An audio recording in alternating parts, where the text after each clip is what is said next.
वर्षभर। मी जास्त वेळ घेणार नाही बोलायला, कारण सेवासेवेची माहिती फार मोठी आहे।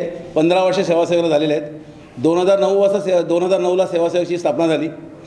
31 ऑगस्ट 2015 ह्या 2023मध्ये सेवासेवेचा 15 वर्षाचा कालावधी पूर्ण झाला आहे। माननीय मार्गदर्शक माननीय जयंत जोशी सर यांना मी विनंती करते की त्यांनी आपल्या पहिल्या सत्राला सुरुवात करायची आहे आणि नाहीतर मी रात्री विरारमध्येच मुक्काम करणार होतो आणि मी असा विचार केला की आपल्याकडे काही बोजा नाही आहे, प्रयोगाचं साहित्य मी कालच इकडेच ठेवलेलं होतं, त्यामुळे कशासाठी आपण उगाचच प्रदूषणामध्ये भर टाकायची, तर आपण सार्वजनिक वाहनाने जाऊ। पण ते गणित माझं चुकलं आणि त्यामुळे तुमचा जो वेळेचा अपव्यय झाला त्याबद्दल मी दिलगिरी व्यक्त करतो। मी शाळेत असताना आम्हाला एक धडा होता, तुम्हाला आत्ता माझा मोठा परिचय करून दिला। त्या धड्यामध्ये त्या कथानक असं होतं त्या धड्याचं की त्या धड्याची जी लेखिका असते त्या लेखिकेला एका कार्यक्रमाला बोलवतात आणि त्या कार्यक्रमाला बोलवल्यानंतर लेखिका जाते तिथे आणि तिचा मोठा परिचय करून दिला जातो की या भारतातल्या पहिल्या मानववंश शास्त्रज्ञ आहेत। ही जी तरंगणारी ट्यूब आहे, आपण काय सांगितलं ती हलकी आहे, तर ती हलकी नाही आहे, तर तिची घनता कमी आहे आणि ती घनता कमी असल्यामुळे विज्ञानाचा असा नियम आहे की ज्या वस्तूची घनता कमी असते ती जास्त घनता असलेल्या दबाजावरती तरंगते।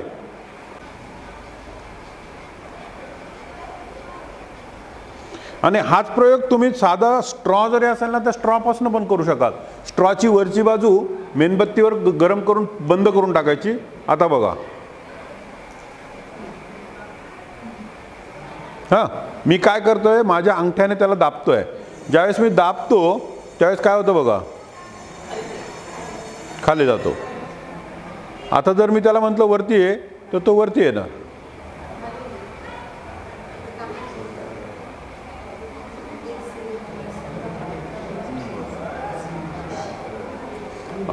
आणि आता मी त्याला काही सांगितलं, समजा हे बघा हे किती रंजक करायचं, मुलांना किती रंगवायचं ना। आता समजा हा खाली जाताना मी त्याला सांगितलं थांब, आता इथेच थांबायचं, वरती नाही जायचं,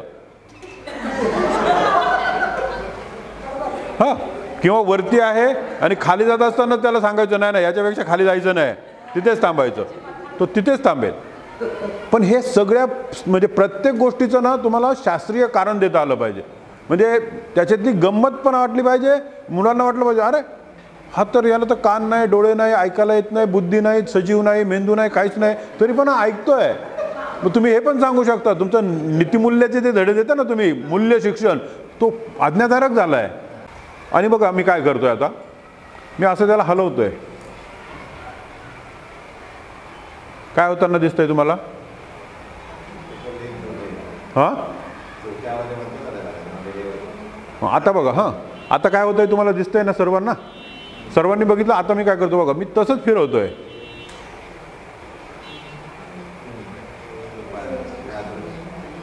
मग माझं असं असं फिरवणं आणि असं असं फिरवणं याच्यात काय फरक आहे?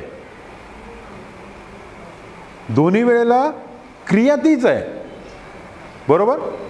तुम्ही त्याचं बारकाईने निरीक्षण करा, मी परत परत दाखवतो, तुम्ही सांगाल तितक्या वेळेस दाखवेन मी। बघा मी काय करतोय, त्याला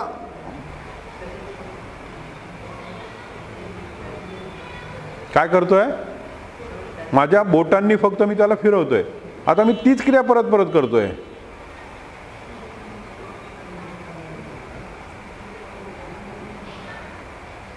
काय होतंय?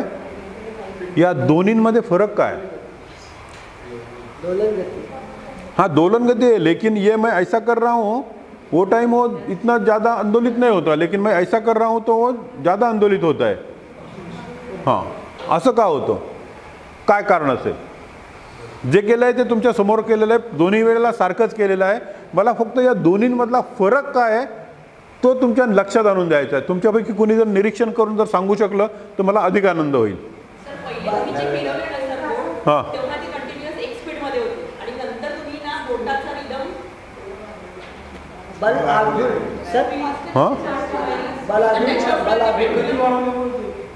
बरं, त्यांनी काहीतरी एक शब्द वापरला मध्ये, हां रिदम रिदम हां, रिदम काय असतं? नाही नाही, तो खूप चांगला शब्द आहे. त्याला माझ्याकडे एक बॉल आहे, बल्ब आहे, बल्ब. हां, जसं मी सांगितलं तसं मी म्हणजे कथानक तुमच्या सोयीप्रमाणे त्या वेळेच्या परिस्थितीनुरूप तुम्हाला कोणता आशय विद्यार्थ्यांपर्यंत पोहोचवायचा त्याप्रमाणे हा जो बल्ब आहे हा देखील आज्ञाधारक बल्ब आहे. आज्ञाधारक म्हणजे काय? तर त्याला मी जेव्हा सांगतो खाली जा तेव्हा तो खाली जातो, तोपर्यंत तो खाली जात नाही. बघा, आता मी त्याला सांगितलं खाली जातो, तो खाली जाणार. हां, आता मी त्याला मध्येच सांगितलं समजा थांब, तर तो थांबणार पण. हां, मग प्रश्न असा आहे, तो आज्ञाधारक काय? का आज्ञाधारक आहे? दोरा तर सरळ ढिला जो आहे, काहीच नाही. काय कारण असेल? टाईट होता. टाईट केल्यामुळे काय होईल? दोरा तर सरळ आरपार जातोय ना, मग तो असा घट्ट. हो, पण मला विचारायचं तेच आहे, म्हणजे नेमकं काय होतंय? मग जर मी त्याला असं जर धरलं तर तो आहे तिथेच आहे, आणि मी जर खालनं सोडून दिलं तर तो खाली येतो. का? बोला. हे एकतर्फी नको, तुमच्याकडनं पण काहीतरी आलं पाहिजे तरच ते, नाहीतर मग मी एकतर्फी बोलेल, इकडून आलं इकडे गेलं, मग ते मध्ये काही उपयोग नाही. नियम असा एक काहीतरी धडा असतो, आणि मग त्याच्यामध्ये न्यूटनचे गतिविषयक नियम म्हणजे प्रत्येक नियम आहे ना 5-10 वेगवेगळ्या प्रकारे दाखवता येतो.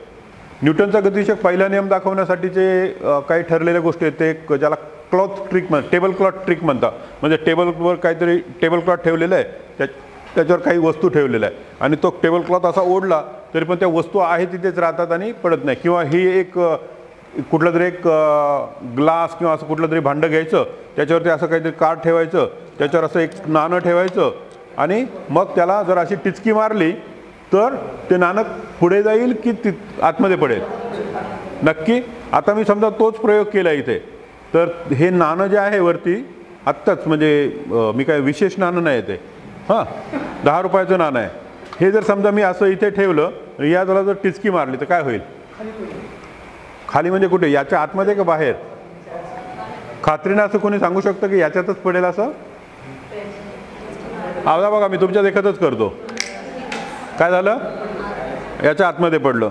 आता बघा बरं का, हां, पण न्यूटनच्या गतिविषयक पहिला नियम असं सांगतो की पदार्थावर कुठलेही बाह्यबल कार्य करीत नसताना गतिमान पदार्थ गतिमान राहतो आणि स्थिर पदार्थ स्थिर राहतो. तर न्यूटनच्या गतिविषयक नियमाची जो पहिला जो नियम आहे त्याच्यात 2 भाग आहेत. पहिला जो आहे ती पूर्व अट आहे, म्हणजे न्यूटनचा गतिविषयक नियम केव्हा लागू होईल? तर पदार्थावर कुठलेही बाह्यबल कार्य करीत नसेल तर.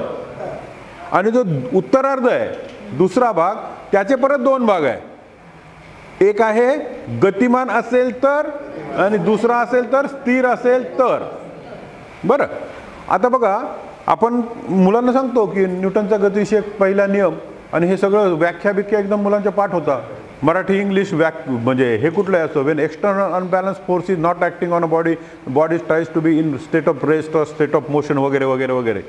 आणि नंतर मग ते inertia of motion, inertia of rest, this is also called a law of inertia वगैरे सगळं सांगतो. पण ज्यावेळेस ते प्रत्यक्ष काय भानगड आहे ते करायचं तर त्यावेळेस सगळी गडबड होते. मग ते काय करतं माहिती आहे का? ते सांगतं, शाळेत तुम्ही काहीतरी सांगितलं असतं की ते काय गाडीमध्ये आपण बसतो, गाडी जर स्थिर असेल आणि अचानक सुरू असं काहीतरी होतं, ते असं काहीतरी होतं म्हणजे काय, ते पुढे होतं का मागे होतं त्याला आठवावं लागतं. अरे काय होतं नेमकं? इकडे या. आपल्याकडे असलेलं एक कर्णपिशाच नावाचं यंत्र आहे ना, ते एकदा बंद करून ठेवा, नाहीतर मग त्याला त्याच्या शांत अवस्थेमध्ये ठेवा. हे बघा, माझ्याकडे एक तराजू आहे, तो किती मोजू शकतो? 1 किलो.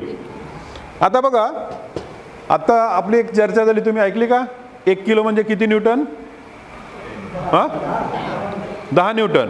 हां, आता मी मॅडमला सांगतोय की त्यांनी हाताने, म्हणजे न्यूटन काय बलाचं एकक आहे ना, मग मॅडमने याच्यावर आता त्याची पूर्ण जी क्षमता आहे ती 1 किलो आहे.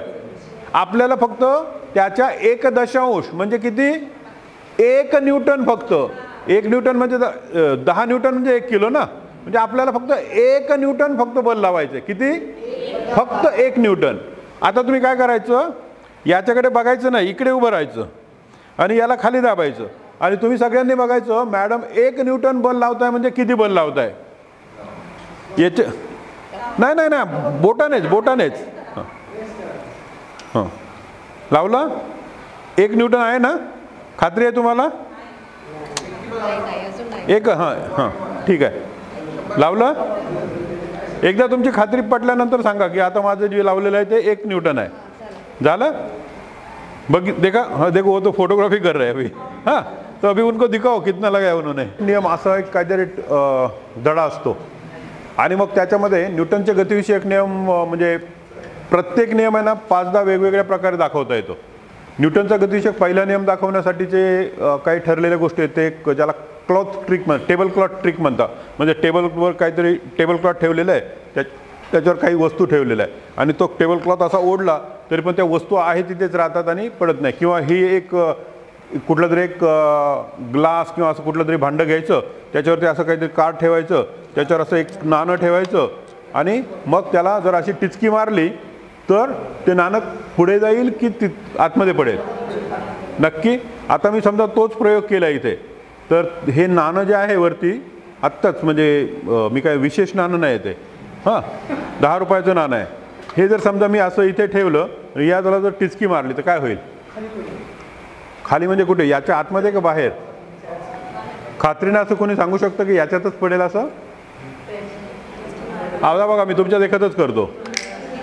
काय झालं? याच्या आतमध्ये पडलं. आता बघा बरं का. हां आता बघा 1 2 हां कशाच्या? थांबा 1 2 परत प्रयोग होणार आहे. 1 2 3. आता काय झालं? आता हाच प्रयोग मॅडम म्हणतात तसं मध्यभागी ठेवलं, बरोबर. मी फुंकर मारत नाही, थाप मारत नाही, तार छेडत नाही.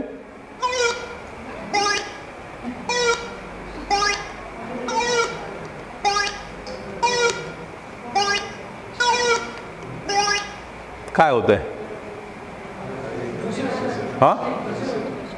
हा ध्वनी निर्मिती होते. कशी होते? घर्षणामुळे. तुम्ही जर काळजीपूर्वक ह्या खेळण्याची रचना बघितली ना, तुमच्या असं लक्षात येईल ही बाजू बंद आहे, ही बाजू उघडी आहे. हां आणि इथे काय होतं, याला जर मी असं काढलं तर तुमच्या असं लक्षात येईल असा एक त्याने सिलेंडर बनवलेला आहे. त्याच्या मध्यभागी केंद्रभागी त्याने एक ज्याला आपण पूर्वी पिपाणी म्हणायचो तशी एक पिपाणी बनवलेली आहे. आता प्रश्न असा आहे, ही पिपाणी फुंकण्यासाठी मला फुंकर मारावी लागते. मग ती फुंकर इथे कशी मारली जाते? तर त्याची रचना अशी आहे, ही बाजू बंद आहे. ज्यावेळेस मी असं खेळणं असं करतो त्यावेळेस वरच्या बाजूला रिकामी जागा निर्माण होते आणि ती भरून काढण्यासाठी हवा त्या सेंटरमधनं वरती जाते, त्यावेळेस ती फुंक वाजते. ज्यावेळेस मी याला उलटं करतो त्यावेळेस इथली हवा जी आहे ती कॉम्प्रेस होते, तिला बाहेर पडण्याचा प्रयत्न करते, परंतु बाहेर पडण्याला कुठून जागा नाहीये म्हणून त्या सेंटरमधनं परत घुसते. आतमधनं जाताना ती कंप पावते आणि कंप पावण्यामुळे आवाज येतो. हे आणि सुभाष बोलेकर या दोघांनी मिळून बनवलेलं आहे. तर याचं नाव आहे दशपर्णी अर्क. तर दशपर्णी अर्क म्हणजे काय? तर 10 वनस्पती पानांनी जे आपले श्रद्धा मॅडम आहेत त्यांनी त्याच्यासाठी खूप मदत केली आहे. 10 पानांची जुळवाजुळव केलेली आहे आणि त्यांना एकत्रितपणे उकळून त्याचा जो अर्क बनणार आहे तो आहे दशपर्णी अर्क. तर हा जो आहे तो कडवट पानांमुळे बनतो. झाडांमध्ये जी सुरुवातीलाच कीड लागते पिकांची नाश करण्यासाठी, तर त्याच्यामध्ये बऱ्यापैकी बुरशी आहे, मावा आहे किंवा कीटक जी पानं खातात कडधान्याची किंवा फुलं झाडांची जी नुकसान करतात त्याची नुकसान कमी करण्यासाठी म्हणून हे अर्क सुरुवातीपासूनच त्यावर फवारणी